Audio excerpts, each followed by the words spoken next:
negotiation talks between Kenya Kwanza government and the Azimio coalition Wednesday morning saw the two political factions officially meet at the Bomas of Kenya to address contentious issues facing Kenyans, top among them the high cost of living. Stanley Ligaria pitched camp at the Bomas of Kenya and now brings the following story.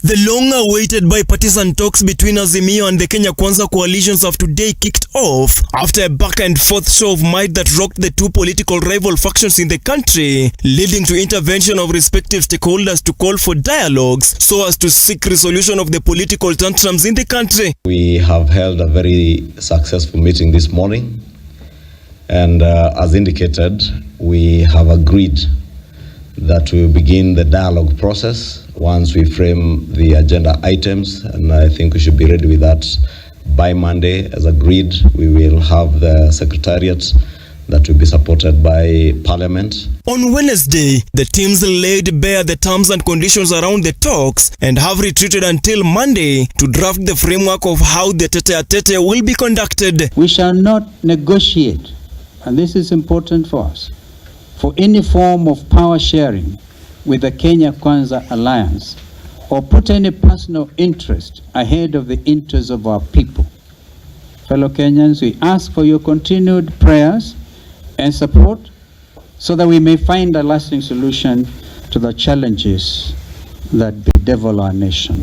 Among the issues expected to take center stage of the dialogue include the cost of living menace and audit of the 2022 presidential election results, matters greatly opposed by the Kenya Kwanza faction, restructuring and reconstitution of the Independent Electoral and Boundaries Commission and related matters, measures to prevent interference with political parties and outstanding constitutional matters, governance issues, adequate checks and balances, and the big question of boundaries delimitation. We have heavy issues before us. We know we will agree.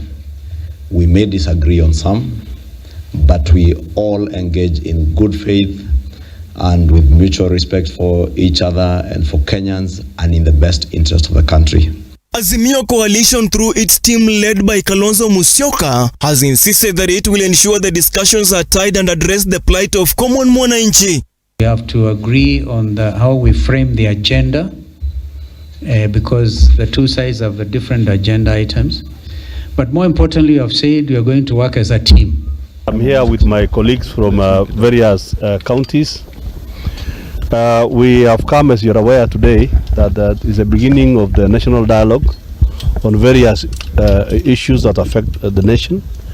And we have come as a caucus of members who have similar issues from the regions where we come from to present those issues. We have come to take this early opportunity to have our issues captured as the national conversation begins. We've been given an appointment to come on Monday to formally present our request. So we will be here on Monday after receiving a communication from the two chairs of the bilateral talks. There seems to be a light at the end of the tunnel in the long run after two political factions, Azimio and Kenya Kwanza, agreed to have the bipartisan talks beginning Monday next week. Stanley Lugaria, Look Up TV, Nairobi. Thank you very much, Stanley.